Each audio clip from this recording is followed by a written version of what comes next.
بسم اللہ الرحمن الرحیم۔ الحمدللہ رب العالمین، والصلاة والسلام علی سید المرسلین وعلی آلہ واصحابہ وازواجہ وذریاتہ اجمعین۔ آپ میں سے جو درود ابراہیم میں شامل ہو سکے، اللہم صلی علی محمد وعلی آل محمد کما صلیت علی ابراہیم وعلی آل ابراہیم انکا حمید مجید۔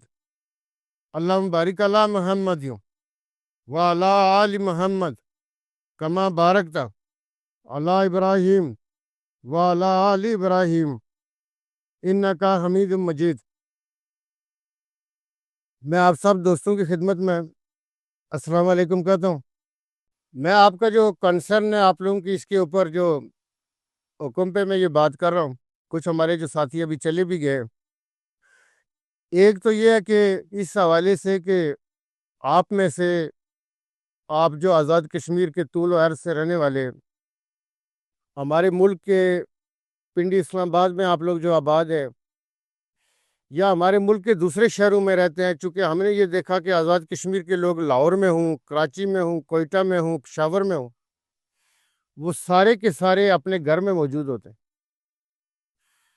اور میں نے ہمیشہ ایک گزارش کی کہ یہ جو ریاست آزاد جموں و کشمیر ہے، یہ 24 کروڑ کے دلوں میں بستی ہے۔ مجھے اپنے ملک پاکستان کے ہر علاقے میں تقریباً جانے کا اتفاق ہوا ہے، اور میں نے یہ دیکھا کہ کسی بھی جگہ پہ کسی کے حوالے سے کوئی چیز ہوگی، لیکن جب کشمیریت کی بات آتی ہے، وہ مقبوضہ کشمیر کے رہنے والے ہوں یا آزاد کشمیر کے رہنے والے ہوں، تو آپ کے لیے سب چیزیں میں یہ سمجھتا ہوں کہ ایک سائیڈ پہ ہو جاتی ہیں، اور کشمیریوں کو لوگ دل سے لگاتے ہیں۔ میں نے پچھلے دنوں یہ بھی ایکسپیرینس کیا کہ یہ جو آزاد کشمیر کے حالات پیدا ہوئے، تو میں جو دوسری جگہوں پہ جانے کا اتفاق ہوا، جو ہمارے ملک کے دوسرے شہر ہیں، تو جہاں پہ بھی ہم گئے، لوگ آ کے ملتے ہیں، لوگ آ کے پوچھتے ہیں کہ سر کشمیر میں کیا ہو رہا ہے۔ کشمیر کے حوالے سے لوگ اپنی تشویش کا اظہار کرتے ہیں، جس کا آپ لوگ بھی جو آزاد کشمیر کے رہنے والے جو آپ لوگ بیٹھے ہیں، آپ سارے بھی اس حوالے سے جس اپنی پریشانی کا اظہار کرتے ہیں، یہی آپ یقین مانیں کہ ہمارے پنجاب کے شہر ہوں، وہ کے پی کے شہر ہوں، جو پچھلے دنوں ہمیں دیکھنے کا اور جانے کا موقع ملا، سندھ بلوچستان کی طرف تو نہیں گئے، لیکن ہمارے پاس جو خبریں آتی ہیں پورے ملک میں آزاد کشمیر کے حوالے سے، جو آزاد کشمیر کے حالات ہیں، اس کے میں سمجھتا ہوں کہ حوالے سے لوگوں کو پریشانی ہوتی ہے، چونکہ 77 سالوں میں ایسی سچویشن آزاد کشمیر کے اندر پیدا نہیں ہوئی جو اب ریاست جس صورتحال سے دوچار ہے۔ ابھی 5 جنوری کو یوم حق خود ارادیت بھی تھا۔ یوم حق خود ارادیت جب بھی کشمیری مناتے ہیں، وہ اپنے ملک کے اندر ہوں، وہ پاکستان کے کسی بھی کونے میں بستے ہوں، یا جو باعث ہمارا ڈائس پورا ہے، جن کو میں ہمیشہ یہ کہتا ہوں کہ کشمیری اوورسیز پاکستانی جو ہے، کشمیریوں کا حق خود ارادیت یہ ایک ان کا لیجیٹیمیٹ رائٹ ہے، جو تمام سیکورٹی کونسلز کی ریزولیشنز میں آپ دیکھیں گے، اقوام متحدہ میں دیکھیں گے، دنیا میں جہاں پہ بھی انسانی حقوق کی بات ہوتی ہے، آزادیوں کی بات ہوتی ہے، تو کشمیریوں کا یہ لیجیٹیمیٹ تسلیم شدہ حق ہے۔ اور ایل او سی کے اس پار جو لوگ، جو 15 ملین کے قریب کی آبادی ہے مقبوضہ جموں و کشمیر کی، جو حق خود ارادیت کے حوالے سے برسر پیکار ہے اور جدوجہد کر رہے ہیں، پاکستان پہلے دن سے مسئلہ کشمیر کا بنیادی فریق ہے۔ پاکستان نے ہر سفارتی محاذ کے اوپر کشمیریوں کا مقدمہ لڑا ہے، اور آج بھی لڑ رہا ہے۔ اور ہم آزاد کشمیر کے رہنے والے جو بیس کیمپ کے لوگ ہیں، ہمارے اوپر بھی بہت سارے فرائض ہیں، جس کے لیے ہم اپنی کوششیں کرتے رہتے ہیں، لیکن آزاد کشمیر میں جس کے لیے جب ہم پہلے بات چیت کرتے تھے، پہلے جب ہم ملتے تھے، تو لوگ تعمیر و ترقی کے حوالے سے بات کرتا تھا، کسی کالج کی بات ہوتی تھی، کسی یونیورسٹی کی بات ہوتی تھی، سڑک کی بات ہوتی تھی، پارک کی بات ہوتی تھی، آپ آئی ٹی کے حوالے سے بات کرتے تھے کہ جی آئی ٹی کا فروغ ہونا چاہیے، آپ ٹورزم کی بات کرتے تھے، آپ پرائیویٹ سیکٹر کی انیبلنگ کی بات کرتے تھے، لیکن اب آپ لوگ جس پریشانی کا اظہار آپ لوگ کر رہے ہیں کہ جی آزاد کشمیر کو جس طرف ہم لے کے جا رہے ہیں یا جہاں پہ پہنچ گیا اس سے واپس کیسے آئیں گے، اور جو ہر آنے والا دن جو ہے آزاد کشمیر کو جہاں لے کے جا رہا ہے اس کا کیا بنے گا۔ تو آپ نے دیکھا کہ یہ جو آزاد کشمیر کے اندر حالات بن گئے، میں نے بڑا اس کے اندر کھل کے ایک بات کہی ہے کہ دیکھیں، ایک تو یہ ہے کہ 23-24 ممبران ہیں فارورڈ بلاک والے جن کا کوئی پولیٹیکل ٹیگ نہیں ہے، پتہ ہی نہیں ہے یہ کون سی پارٹی ہے، کس پارٹی کے ساتھ، کوئی آنرشپ نہیں ہے۔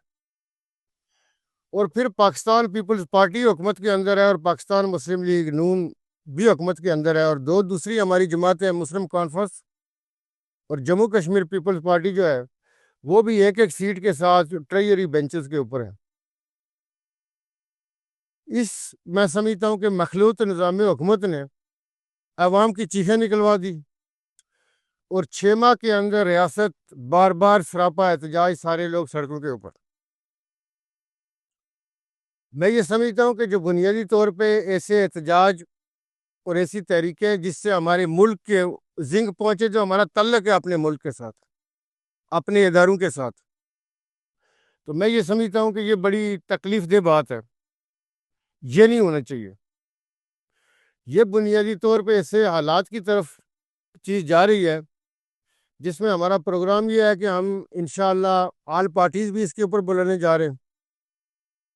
اور ہم آئندہ آنے والے دنوں میں آزاد کشمیر کے جتنے ہمارے علاقے ہیں ہم اس کے دورے بھی کریں گے، لوگوں کے ساتھ بھی بات چیت ہوگی، اور میں سمجھتا ہوں کہ جو ہمارا نیریٹو ہونا چاہیے کہ جس حوالے سے جو آزاد کشمیر کے لوگوں کو اہمیت حاصل ہے وہ دوسرے کسی علاقے کے رہنے والے، صوبے کے رہنے والے کو وہ نہیں ہے۔ لیکن ہم ایک ایسی مخلوق کے طور پہ آزاد کشمیر کے لوگوں کو پیش کر رہے ہیں کہ یہ شاید کوئی ایلینز ہیں، اور ان کا اپنے ملک کے ساتھ کوئی ایلین تعلق ہے۔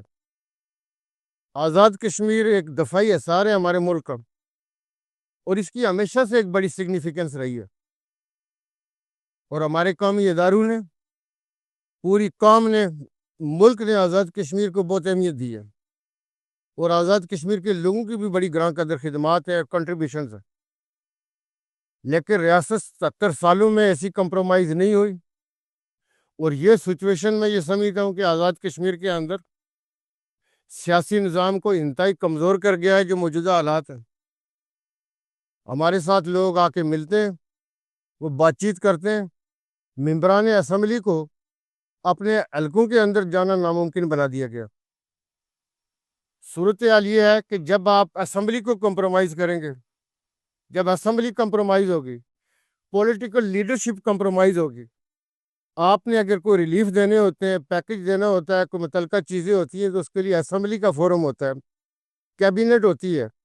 آپ کے کولیشن پارٹنرز ہوتے ہیں، آپ کی اتحادی جماعتیں ہوتی ہیں۔ لیکن میں نے ایک چیز پچھلے دنوں بھی کہی کہ یہ جو موجودہ حکومت ہے، جو کہنے کو تو مخلوط حکومت ہے، لیکن کوئی مجھے یہ بتائے کہ کوئی آدمی ہو جو اس گورنمنٹ کا کوئی نظریہ ہے، کوئی پرچار ہے، کوئی پالیسی ہے، کوئی کام ہے جس کے متعلق وہ یہ کہے، تھورار میں کھڑا ہو کے یہ بات کرے،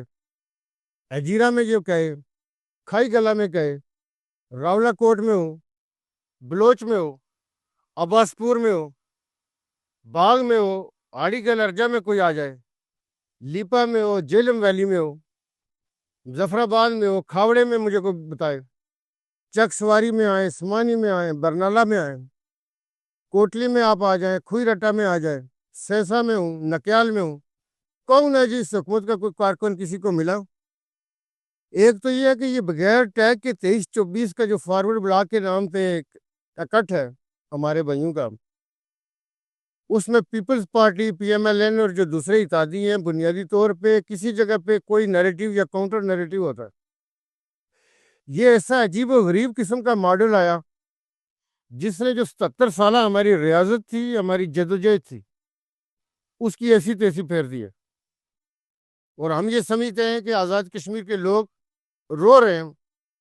کہ ہمارے اپنے ملک کے ساتھ جو ہمارا سمبند تھا، جو ہمارا ریلیشن تھا، وہ بری طرح کمپرومائز ہوا ہے، اور وہ ہر آنے والے دن کے ساتھ کمپرومائز ہوتا جا رہا ہے۔ لوگ اب ڈفرینٹ نگاہوں سے ہمیں دیکھنے لگے. تو میں یہ سمجھتا ہوں کہ جو کشمیر اور کشمیر کے حوالے سے جب میں یہ کہتا ہوں کہ یہ 24 کروڑ کے دلوں میں بستی ہے اور یہ ہمارے ملک کا دفاعی اثار ہے، تو ہمارے ملک میں مضبوطی تب ہوگی، ایک مضبوط پاکستان، ایک توانا پاکستان، ایک کشمیر کی آزادی کا ضامن ہو سکتا ہے. ہم نے 12 موقعوں پہ یہ چیز کہی، آزاد کشمیر کے طول و عرض میں بھی بات کی، اور ہمیشہ یہ کرتے ہیں کہ اگر آپ کی یہ مسلح افواج اور یہ ادارے کھڑے نہ ہوں تو غزہ میں کیا حالات ہیں، فلسطین میں کیا ہو رہا ہے. کاش وہاں پہ بھی کوئی پاکستان کھڑا ہوتا، ان کے کندھے کے اوپر پاکستان ہوتا، تو غزہ جیسی آپ دیکھیں کہ جو جنوسائیڈنگ ہو رہی ہے فلسطین کے اندر، اقوام متحدہ ایک طرف، عالمی عدالت انصاف بھی اسرائیلی وزیر اعظم کے ان نے وارنٹ گرفتاری بھی جاری کی ہے، لیکن اسرائیل روزانہ 200 سے 300 ایئر سٹرائکس کرتا ہے فلسطین کے اوپر. آپ نے یہ دیکھا کہ اسرائیل نے یمن میں بھی ایئر سٹرائکس کی، اسرائیل نے سیریا میں بھی ایئر سٹرائکس کی، اسرائیل نے ایران میں بھی میزائل پھینکے. اس کو کوئی روکنے والا نہیں ہے، کوئی اس کو روک نہیں سکتا. ہم یہ آزاد کشمیر کے رہنے والے جو آپ لوگ پریشان ہیں، یہ سوچتے ہیں کہ جو آزاد کشمیر کے اندر صورتحال ہے، آپ کی اگر مسلح افواج اپنے سے 4 گنا بڑی فوج کے سامنے سینہ سپر نہ ہو، کھڑی نہ ہو،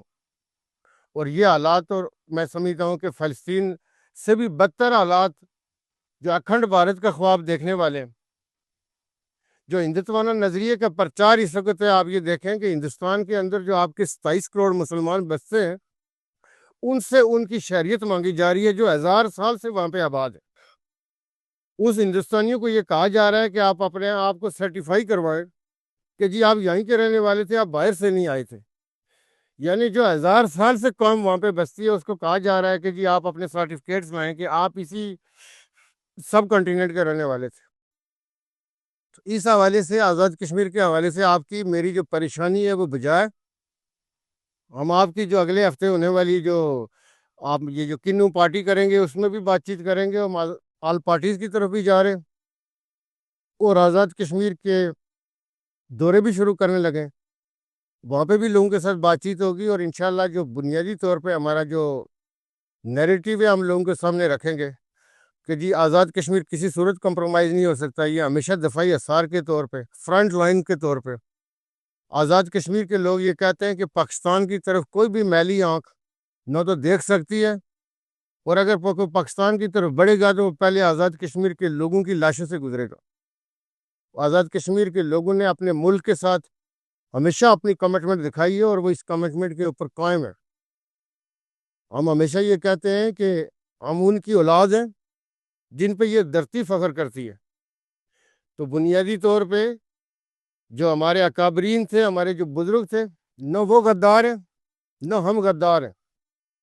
نہ غداری کا کوئی شائبہ ہو سکتا ہے. ہم اپنے ملک کے ساتھ اپنی کمٹمنٹ پر یقین رکھتے ہیں، اور وہی ہمارا، میں یہ سمجھتا ہوں کہ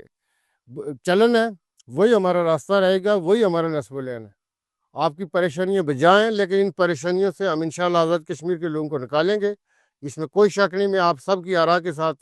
جو آپ لوگوں نے بات چیت کی کہ یہ جو آزاد کشمیر کا موجودہ